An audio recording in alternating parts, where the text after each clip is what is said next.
Do you ever struggle with small talk, especially if you're an introvert?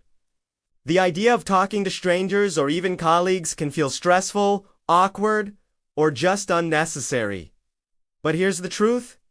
Small talk is not just meaningless chatter. It's the key that opens the door to deeper conversations, stronger relationships, and new opportunities. So, how can you master small talk even if you're introverted? Let's go step by step. First, start simple. You don't need to say something impressive or funny. The easiest way to begin a conversation is with basic, everyday questions. For example, how was your day? Or, what do you think about this place? Or even, have you tried this before? These little questions break the ice and show that you're approachable. Second, focus on listening. Many introverts think small talk means they have to talk a lot. But in reality, the best conversationalists are great listeners. People love to feel heard. So, maintain eye contact, nod your head, and show that you care about what they're saying. If someone says, "It was a long day," you can simply respond, "A long day. What happened?" This encourages them to open up more.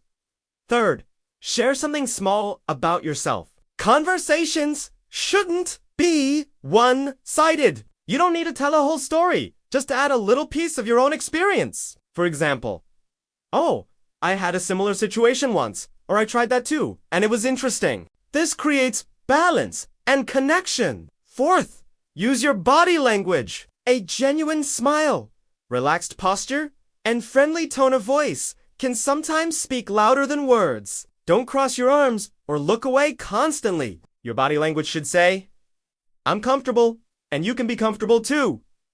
Fifth, accept silence.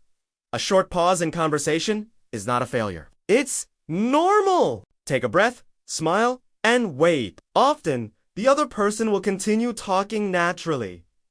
Finally, practice. Like any skill, small talk gets easier the more you do it. Try greeting your neighbor, chatting briefly with a cashier, or asking a colleague a simple question. Each attempt builds your confidence, and over time, small talk will start to feel natural. Remember, small talk is not about being the most entertaining person in the room. It's about building bridges, creating comfort, and opening the door for deeper relationships. And as an introvert, you already have a superpower. You're a good listener. That alone makes you a better conversationalist than you think. So next time you're in a social situation, try these steps. Start simple. Listen actively. Share a little. Smile. Don't fear silence. And keep practicing. Thank you for watching. And if you found this video helpful, don't forget to like, share, and subscribe for more content on self-growth and communication.